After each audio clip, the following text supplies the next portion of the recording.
Be curious, not judgmental. Many of you have heard this from the famous show Ted Lasso. What I really love about this scene is its pivotal moment of these two characters.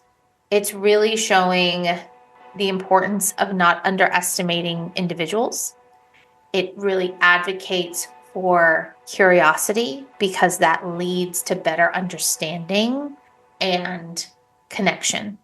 When I think about being inquisitive, it's being curious and asking why in order to investigate and grow our knowledge and learn something from everything. And when we are truly authentic in that curiosity, we're transparent, we're vulnerable. What you see is what you get. This certainly rings true with our guest today. She is unapologetically her true authentic self at all times, and she brings that out in others. She has a beautifully curious mind that is always asking questions, challenging you to think about things differently, challenging you to put a different perspective or lens on it. I'm excited for us to jump into this conversation around being your authentic self, but your authentic self in curiosity. Because we need to be our true authentic selves while being curious and not judgmental, because that's how we show up. Let's dive into the conversation with Tracy Borreson.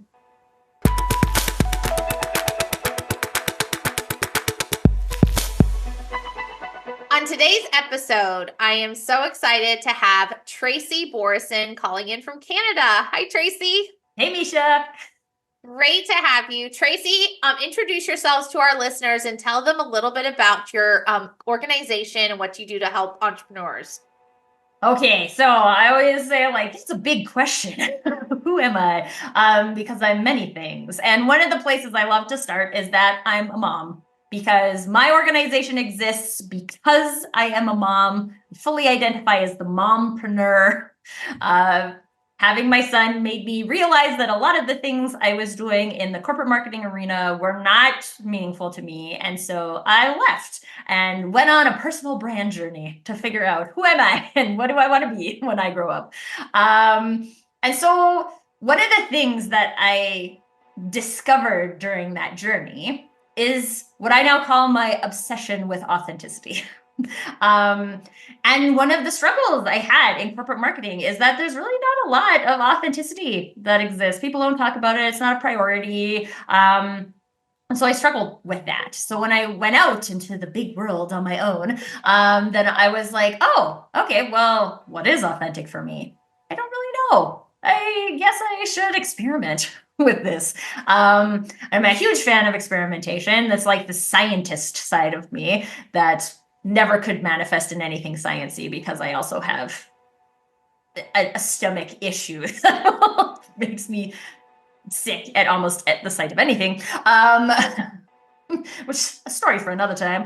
But it led to originally it led to personal brand coaching, but where that has meandered to this point is that I saw so many people really successfully bringing their authentic selves to mostly the digital world. So I mostly work on LinkedIn, and showing their true selves and being able to turn that into business for themselves. And I was like, this has to be available in a corporate scenario. It works for a person. So my hypothesis is that it also works for organizations. So then I started working with small businesses, and it was fun for me because now you're working with more than one personal brand. So there's like a we brand and not just an I, and how do these work together? And it's been really amazing to just watch humans give themselves permission to be more authentic in business. So whether that's as an entrepreneur or as a corporate leader or as a parent, right? Being able to give yourself that space and permission to do things the way you would do them. Give yourself the space and permission to figure out what you would do, because most of us aren't raised that way. We're raised being told what to do. There's so much beauty and magic and sparkle in that it makes, so that's what I do now. I help organizations to find their sparkle and show it to the world so that they can stand out instead of looking like everybody else. Oh, I love that so much because, as you know, like the GSD Factor life, it's all about living unapologetically our true authentic selves. And you and I have met over a couple years ago, and I immediately had this connection with you because you are so authentic. You will forever be authentic. And I just love how you put yourself out there, but then you also are training those entrepreneurs, those mompreneurs, how to do it themselves. And I think that that's so important. So, Tracy, you and I have known each other for a while now. And we've had an opportunity to do some co-blogs together. You were graciously hosted me on your LinkedIn Live last year. So I know that you're up for this challenge. But in 2024, we are asking all of our podcast guests, what are you powerfully choosing? And it's something I traditionally ask at the end of the podcast. But based kind of on our conversation and things, I actually want to flip the switch, if you will, and ask you, what are you powerfully choosing in 2024? And I'm going to ask you that at the beginning of our conversation to kick off. Of course you are, because why wouldn't you? You know, the authentic person is going to be authentic.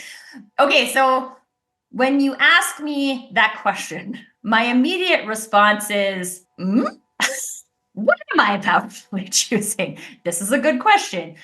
And it's actually interesting because I love to surround myself with questions versus always having the answers.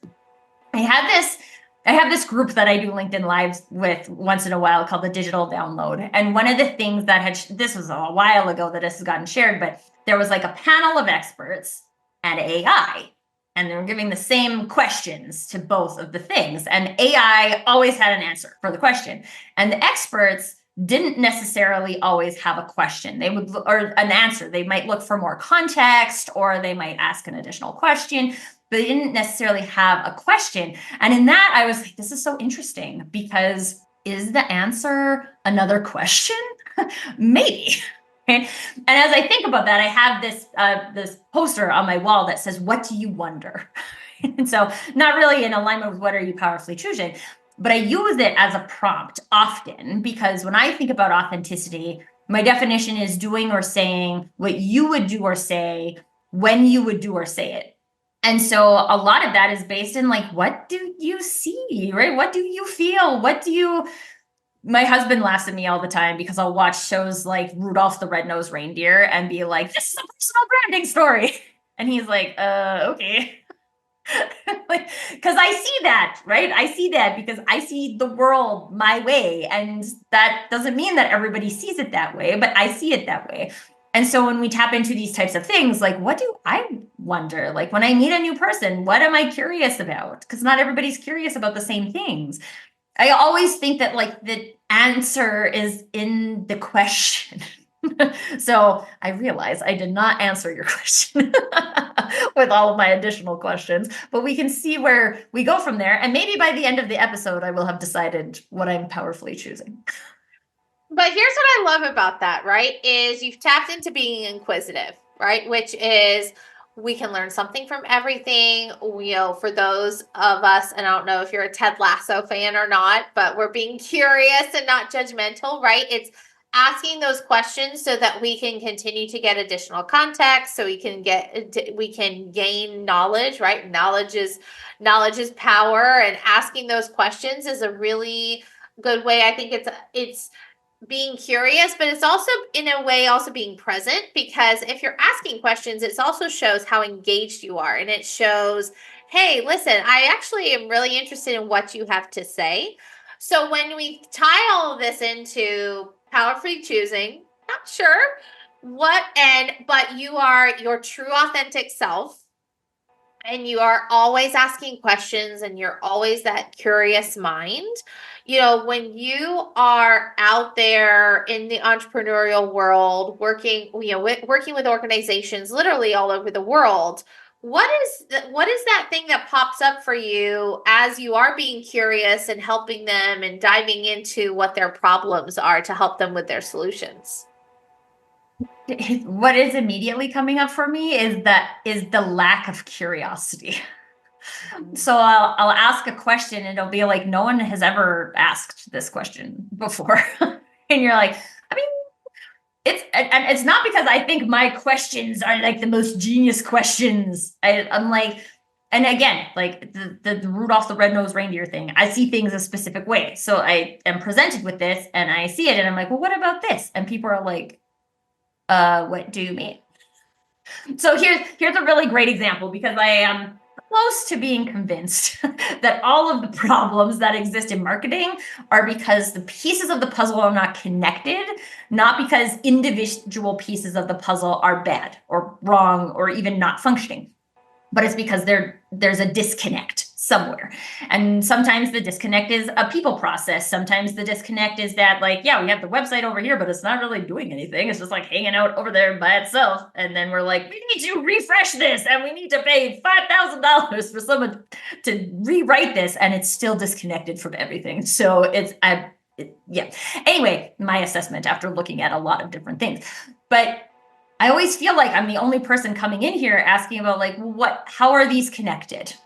Like, what's the problem in the connection? Because sometimes it just is a matter of taking that thing and plugging it into the other thing, right? Like, I just need a little process that's going to plug these two things together. I need a little follow-up mechanism to be able to connect this marketing thing to a sales related thing.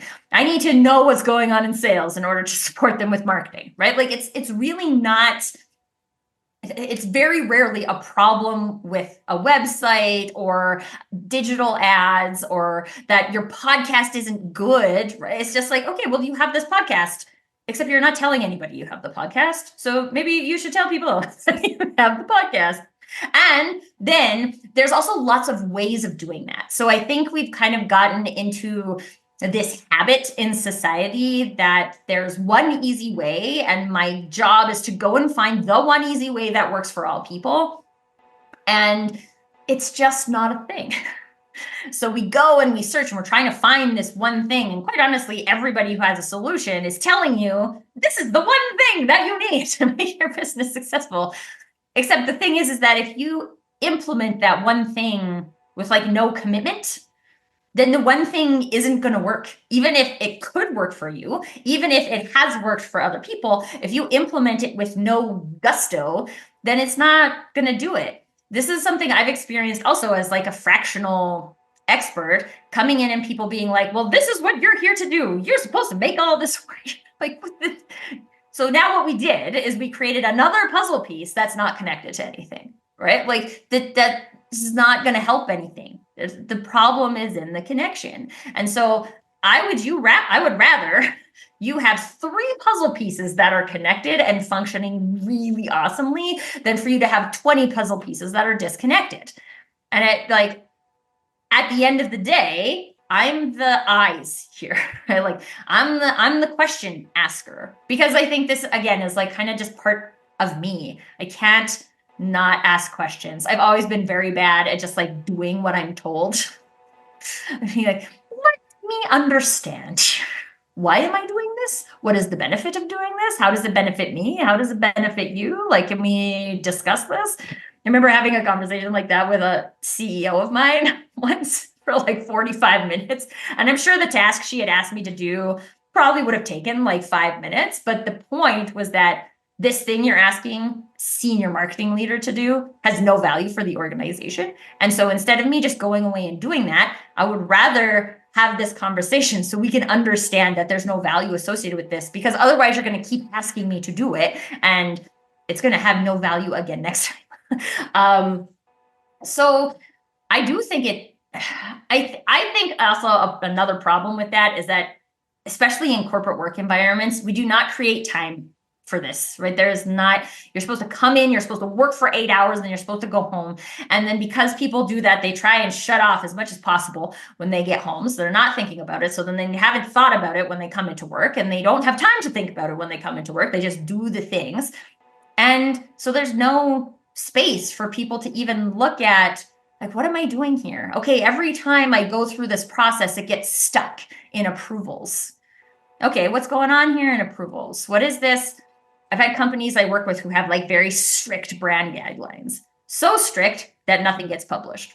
If your brand guidelines are so strict that nothing gets published, you might as well not have a brand at all, because nobody knows. Nobody can see anything, right? And nobody knows that that color orange is hex code 09675 instead of 09673, right? No, the people who are interacting with your brand and ideally building relationships with your brand don't care about that. That isn't your brand. Your brand is your people. And if those people aren't out there, then people, doesn't matter what color blue your logo is.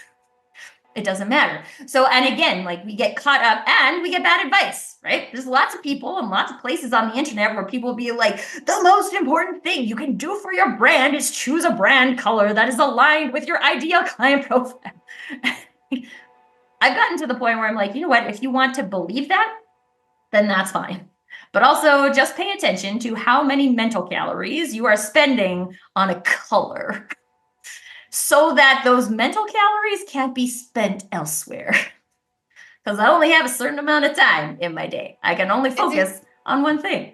It's so true, right? So I love so many gems that you've dropped on us. So first of all, love the puzzle piece, right? Love the puzzle analogy. I also would also say it's almost like a spoken wheel, right? Like, I think you have all of these different pieces, but there's not that center connection to say, well, this is how it's all going to tie in together and now everything's going to flow. Right. I think that the slowing down to speed up, and I think the art of asking those questions allows you to say, okay, I am going to slow down to speed up, because we're going to take the time to be present with one another, and we're going to ask these questions and say, why are we doing this? And what's the real reason we're doing this? And I think you've given us so many different examples. And I think, coming from my technology background, right, love all the world, I love all the organizations that are using Agile. But my favorite part of the whole Agile process was the retrospect, right? To say, okay, let's learn from being inquisitive, and let's learn what worked well and what didn't work well, and what can we carry with us and what can we leave behind.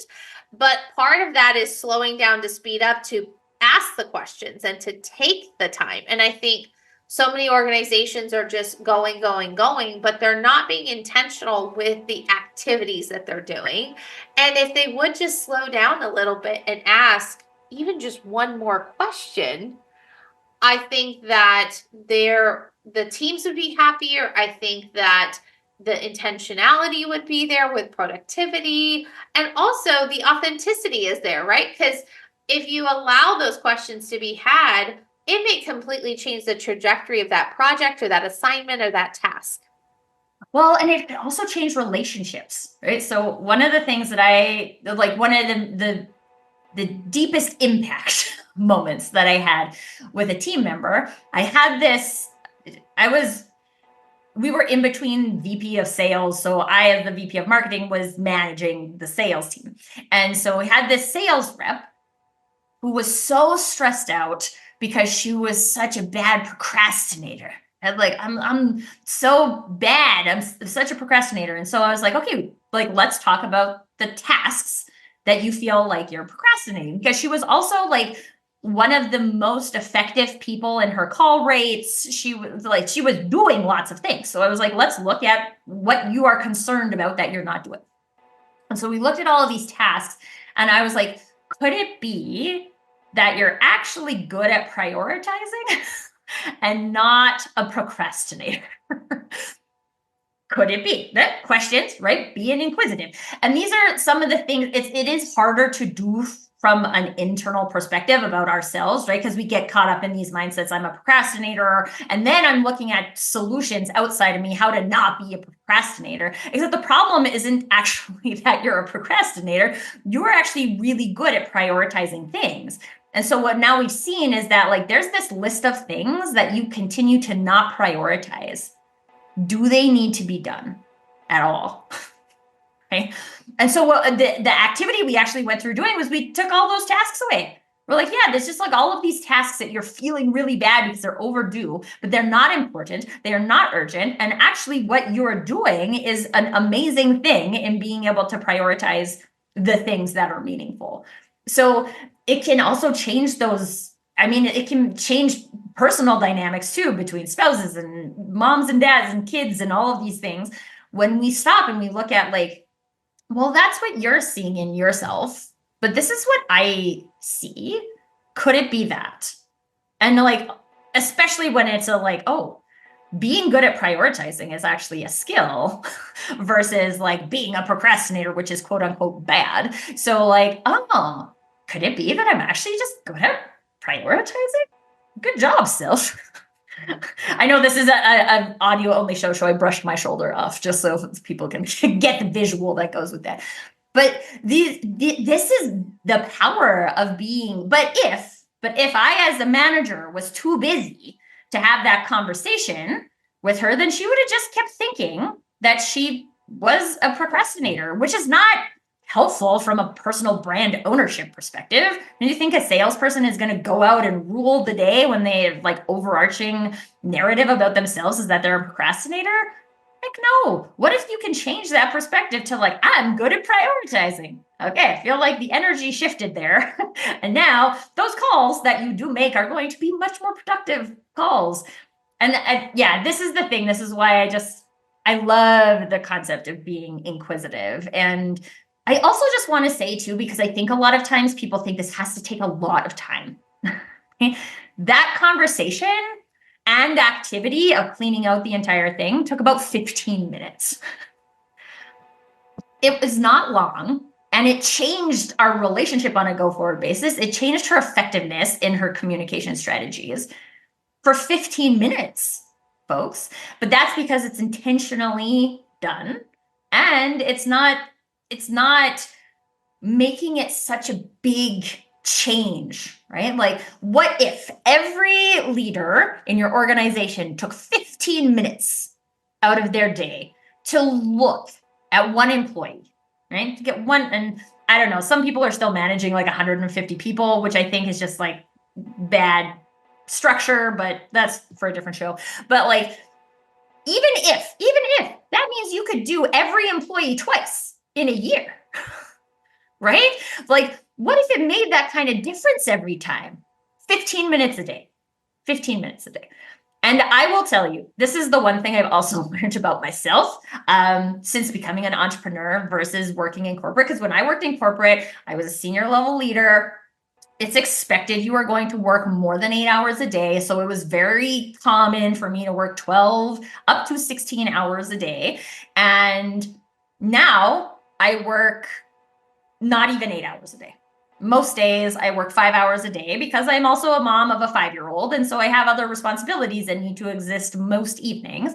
I have 5 dedicated hours every day that I can work. And sometimes I throw in other things, but I build my schedule on a 25-hour work week. Because I do that, I have to be much more intentional about the time I spend. Except now I work half the amount of hours and I make double the amount of value on people, including myself, because I'm doing things that are meaningful. I'm not doing outreach strategies that don't work. I'm not using marketing tactics that don't work. I don't have time for that. I can try a marketing tactic for 30 days. And if it doesn't work, then I have to try something else because I don't have more time to just play with this and figure it out. And I think that's another downfall of the concept of the 8-hour workday, because I think we get into this idea, and I don't think it's conscious. I think it's a subconscious thing that people are like, I need to fill 8 hours. So now I'm just trying to fill 8 hours of work instead of saying like 6 of the 8 hours I'm spending are adding no value to the organization. So wouldn't it be better if I didn't do those things and I spent that 6 hours figuring out what was going to be more meaningful for the organization? I would say yes, but I think there's still a lot. Again, we hire these low level, quote unquote, employees, mostly young people, right? Coming out of college and things like that. And we think they don't know anything. They haven't been in our industry. We have to teach them the ways, except they have the like brightest eyes I loved hiring new grads because I was like, tell me what you see. Tell me what you see here is stupid, because we are coming here every day and we're doing it because we're in the habit of doing it and we can't see that anymore. I need you to see that. And I had so many like department improvements because we had people who were like, well, I see we're doing this, but have you thought about doing it this way? Because like that would cut out this part of the work and make it faster for everybody. And like, I'm a like learn, grow, like, yes, but change it. That's terrible. But like, I don't know it until the only problem is that when I learn it and then I don't make a change. But then get into other problems. But I think what's important about that, right, is that they're coming at it from a different lens. They're asking questions because they're needing to learn. They're being inquisitive. And I think we have this with our tiny humans too, right? They're asking these questions, especially our kiddos, because they've grown up with moms that are entrepreneurs. But I think that different lens, that different perspective is so important. And by slowing down to listen and respecting their opinion, right? Even though they're coming out and they don't have that experience and they don't have that perspective of life, but they are asking questions and they are curious.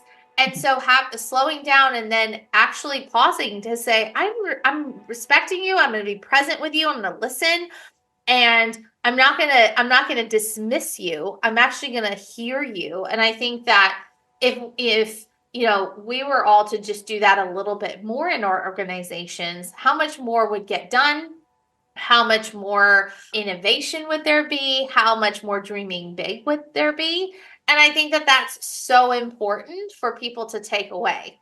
Mm-hmm. So, Tracy, I'm going to propose back to you a powerfully choosing. So, I think, because we started off by saying powerfully choosing, I don't know. I am going to say, I think Tracy's powerfully choosing is to ask questions. Yes, I was going to say curiosity. I am powerfully choosing curiosity. And it also, like, it feels so right for me because it's just the way I show up, right? I'm curious about the other moms on the playground. I'm curious about Nicholas's experiences with things, my 5-year-old. I'm curious about the difference in the experience between like my husband and myself. Like, an example for us is we went through a miscarriage experience and we both experienced it very differently.